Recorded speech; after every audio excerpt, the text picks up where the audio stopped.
Il n'y a rien de plus pénible le soir en rentrant du travail d'ouvrir son frigo et de se demander qu'est-ce que je vais faire à manger. Comme vous le savez, quand on est parent, quand on rentre, on a une deuxième journée qui commence entre la douche, les devoirs et le repas. Là, ce que je vous propose, c'est de tester une méthode qui s'appelle le batch cooking. C'est-à-dire, c'est préparer en une fois les repas de la semaine. Et chaque soir, il vous prendra à peu près 10 à 15 minutes pour, on va dire, assembler et réchauffer les menus. Pour cela, je me suis appuyée sur un livre qui s'appelle « En 2 heures, je cuisine pour toute la semaine » de Caroline Pessin. Donc, ce livre est divisé par saison. Donc, vous avez des menus donc pour le printemps, pour l'été. Là, évidemment, j'ai choisi un menu d'automne. Donc, le menu numéro 1. Donc, qui va se décomposer, voilà, de mes plats de la semaine que je vous présenterai après. On démarre en préparant et en sortant tous les ingrédients que vous auriez besoin. C'est beaucoup plus rapide que de devoir s'arrêter toutes les minutes pour pouvoir récupérer quelque chose dans un placard. Et ensuite, on sort également, voilà, tout ce qui va être les casseroles, les plats et les plats pour la conservation. Allez, on est parti. La première étape que l'on va faire, c'est on va commencer à déjà peler tout ce qui est légumes. 1, 2. Parti pour 2 heures de cuisine. On va commencer par peler 5 oignons jaunes. Une fois mes oignons pelés, je vais les émincer. Alors, moi j'ai un de mes garçons qui n'aime pas trop les oignons. Alors pour ça, je vais les émincer très très finement grâce à mon petit appareil. Et ensuite les réserver. Voilà comment on procède. On met les oignons dans ce petit appareil. Hop. Je referme.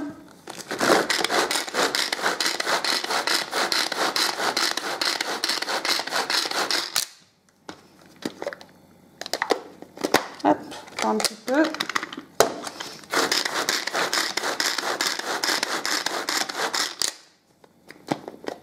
Et en quelques secondes, j'ai mes oignons qui sont émincés. Je les réserve. On va passer aux carottes.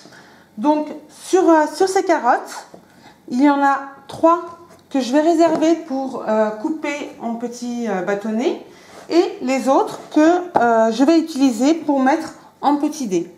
Allez, on découpe.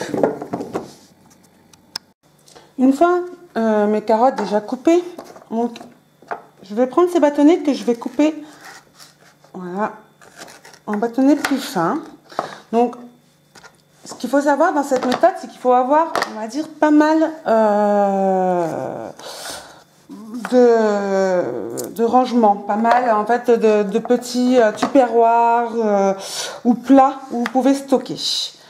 Après, en ce qui concerne le reste du matériel, c'est du matériel classique dont vous avez besoin pour cuisiner, on va dire, dans la vie de tous les jours. Donc, on va couper déjà ces morceaux de carottes en bâtonnets. Et donc, les autres seront en petits cubes. Le principe du batch cooking est aussi là-dedans, c'est, on va dire, préparer des aliments qui vont être utilisés pour plusieurs recettes.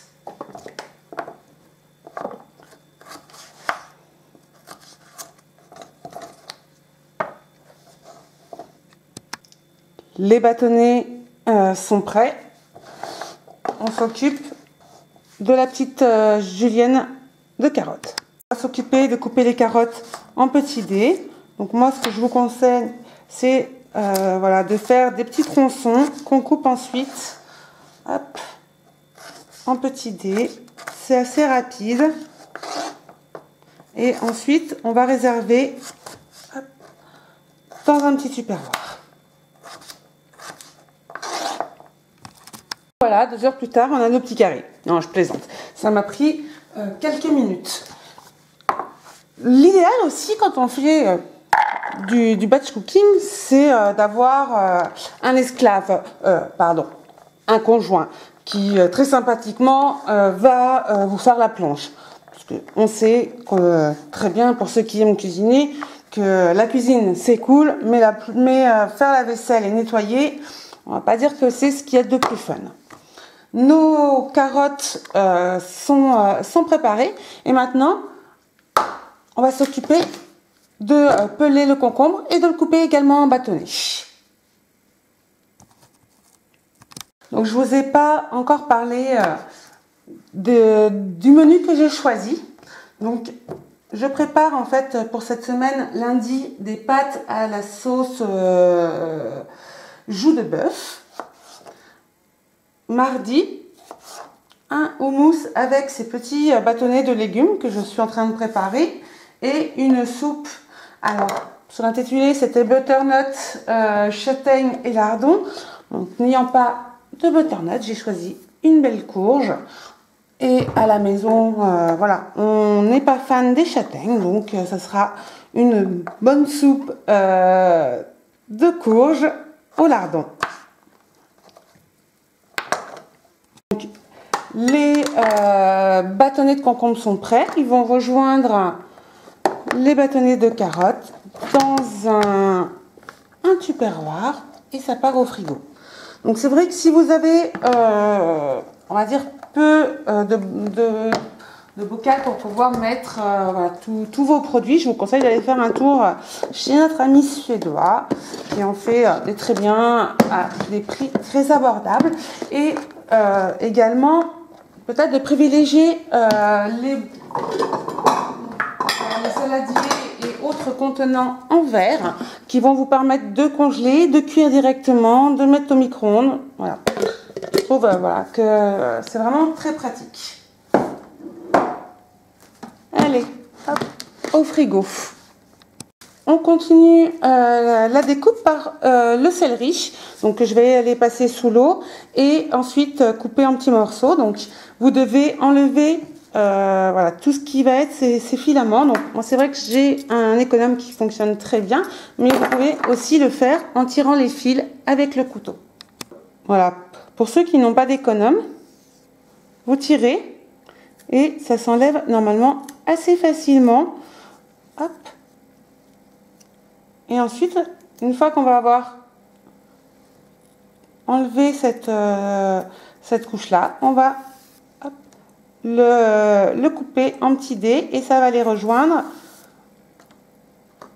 mes carottes.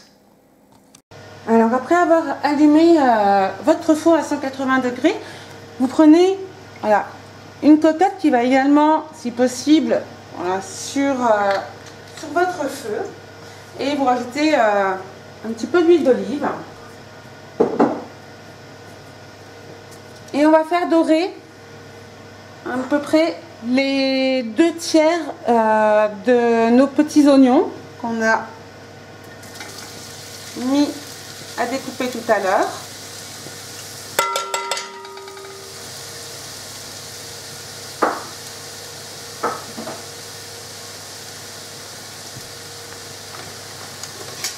Donc avec notre garniture aromatique, c'est-à-dire notre petite carotte et notre céleri coupé en petits cubes. Donc on va laisser dorer ça pendant allez, quelques minutes. Et ensuite, on ajoutera donc, notre joue de bœuf.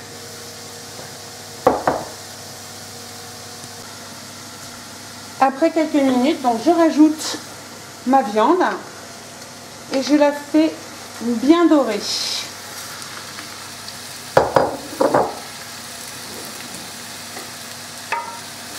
Sur toutes les faces. Donc ça peut prendre également quelques minutes.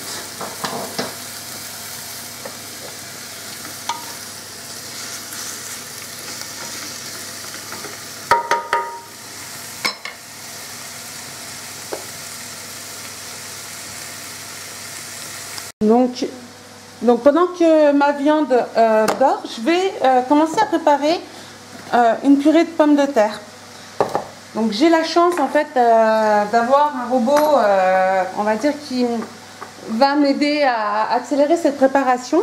Mais si vous n'avez pas de robot, rien de plus simple, hein, vous cuisez vos pommes de terre dans un grand volume d'eau et elles sont cuites quand vous pouvez enfoncer la pointe d'un couteau.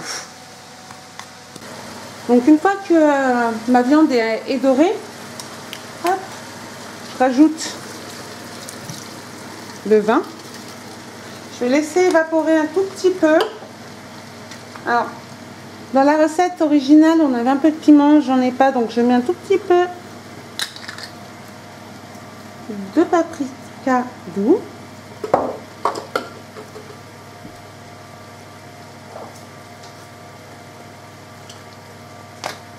Sel. Et poivre.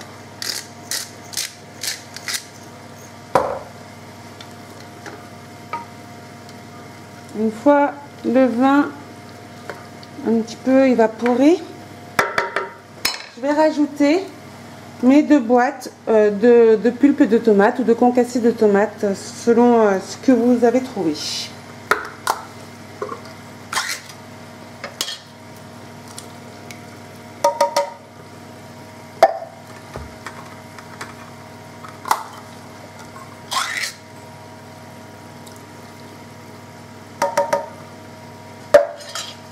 Et ensuite,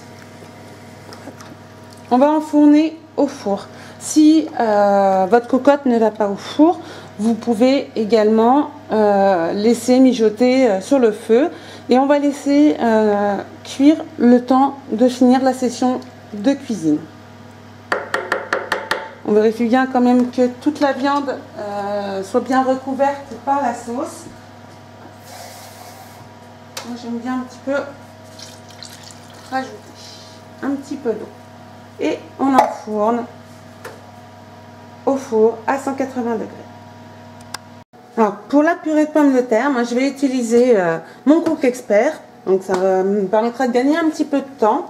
Donc je suis la recette faite du robot où donc je vais mettre mes petites pommes de terre coupées en morceaux, mon lait et ma crème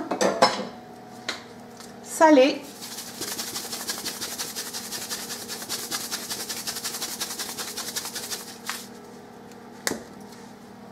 Et donc, hop, ça part en cuisson donc pour 30 minutes.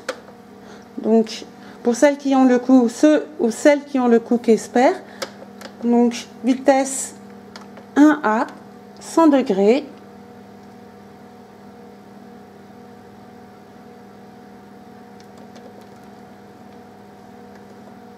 Et 30 minutes.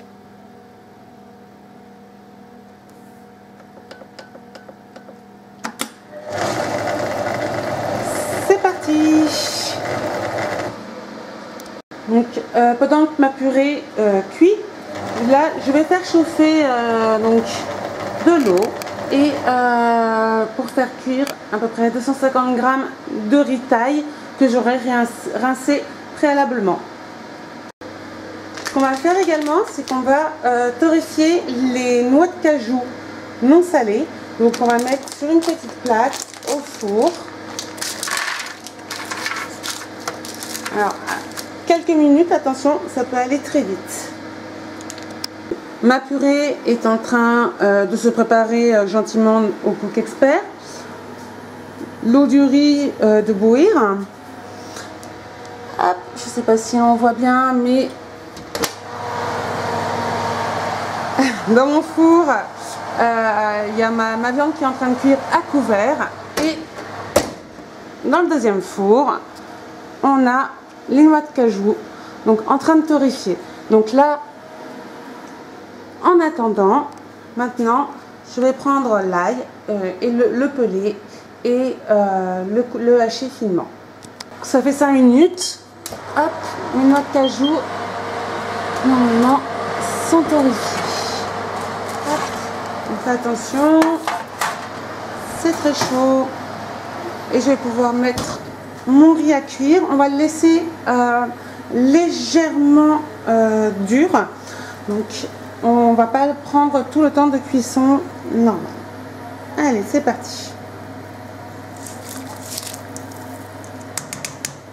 Donc mon ail est émincé finement et réservé. Là, on va s'occuper de la courge. Donc, comme je vous le disais, je vais utiliser plutôt une courge qu'une butternut, donc qui va nous servir pour le riz et également donc pour une soupe. Donc, je vais la couper, l'épépiner et la peler. Ma purée est finie de cuire. Donc je rajoute une belle noix de beurre. Vérifiez quand même que vos pommes de terre sont bien cuites en mettant une pointe de couteau. Et on va la mixer. Hop. Vitesse 14. Pendant 1 minute sans cuire. Donc ma purée a fini de mixer, donc je vais la réserver dans un plat et je vais également aussi réserver mes petites noix de cajou grillées dans un petit bocal en verre. Donc pour réaliser la soupe de courge, je vais encore utiliser mon robot. Donc avec le programme soupe. Après, toujours, si vous n'avez pas de robot, vous pouvez utiliser votre cocotte minute, une casserole avec de l'eau. Ben voilà, il y a plein de possibilités. Moi, je recouvre mes courges d'eau. Je mets du sel. Et c'est parti avec le programme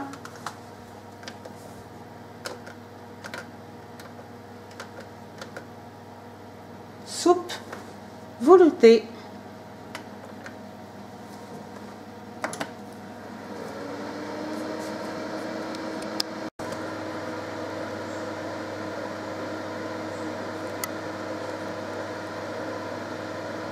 Donc, pendant ce temps-là, j'ai coupé à peu près un quart de la courge en petits dés pour faire avec le riz. Et là, on va s'occuper des herbes aromatiques, donc le persil et la coriandre, qu'on va soigneusement laver et rincer. Donc, avec une essoreuse à salade, tout simplement, on remplit d'eau, on vide l'eau et on la sèche. Il faut vraiment que les feuilles soient bien sèches et on mettra dans un récipient hermétique entre 2 feuilles d'essuie-tout. Maintenant, on va s'occuper en fait des oignons frais.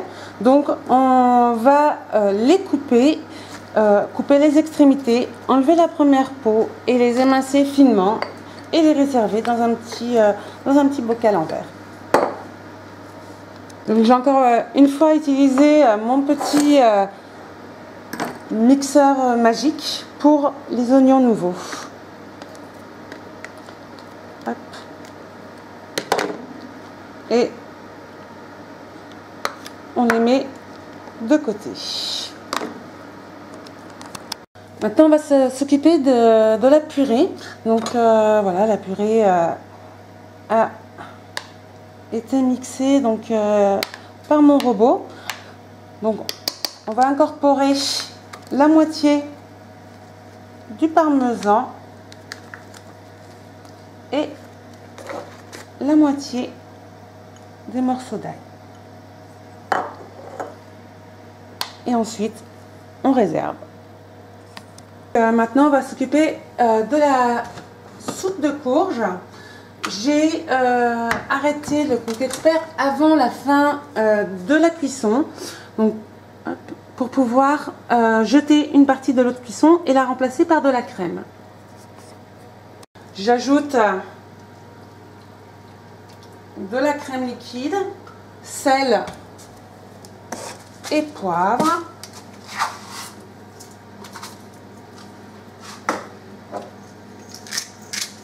Et je mixe.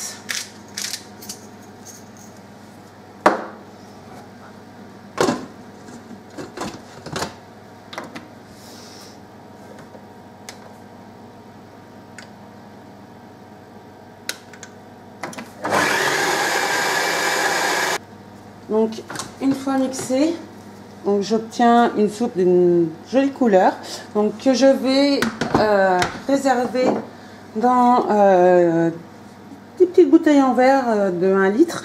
C'est tout simplement des bouteilles de jus de pomme ou de jus de raisin, donc que j'ai nettoyé et réservé, donc pour pouvoir voilà, stocker ma soupe. Préparer une des dernières préparations qui est le bouillon du pot vietnamien. Donc on va mettre 1,5 litre d'eau.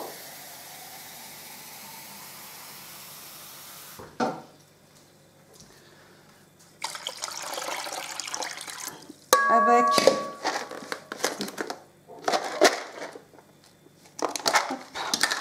2 étoiles de badiane, un petit peu de gingembre et 2 bouillons cubes de bœuf. Je rajoute pas de piment parce que chez nous on n'est pas forcément amateur de piment, donc on va faire bouillir et ensuite on laissera refroidir. Donc là on va préparer le riz, donc sauté à la courge. Donc là je fais chauffer un petit peu d'huile d'olive. On va faire revenir le reste d'ail et d'oignon, puis les petits morceaux de courge.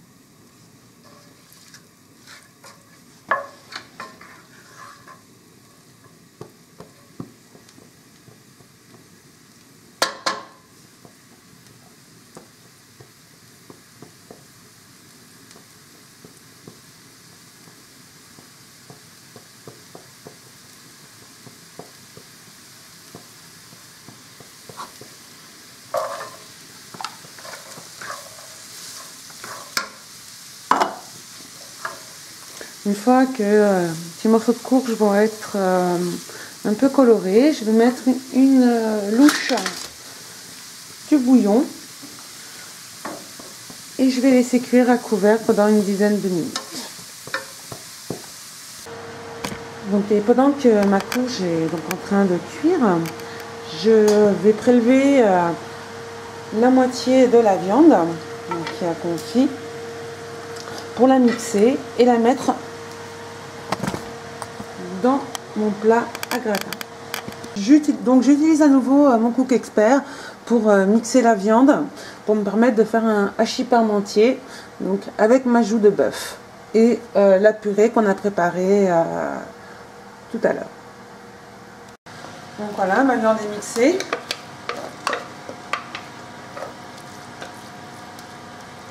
je fais une couche.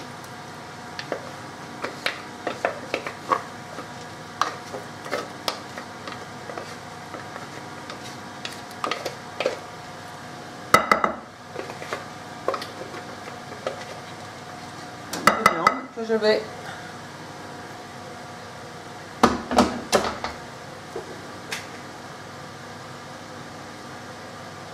venir recouvrir avec ma purée.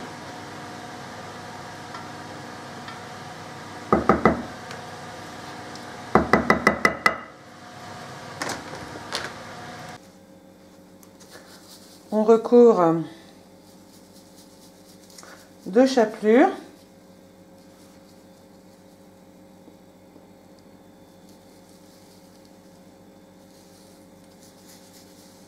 Et on va venir juste pré-cuire allez, une dizaine de minutes au four. Quand on fera réchauffer, ça aura le temps de finir de cuire.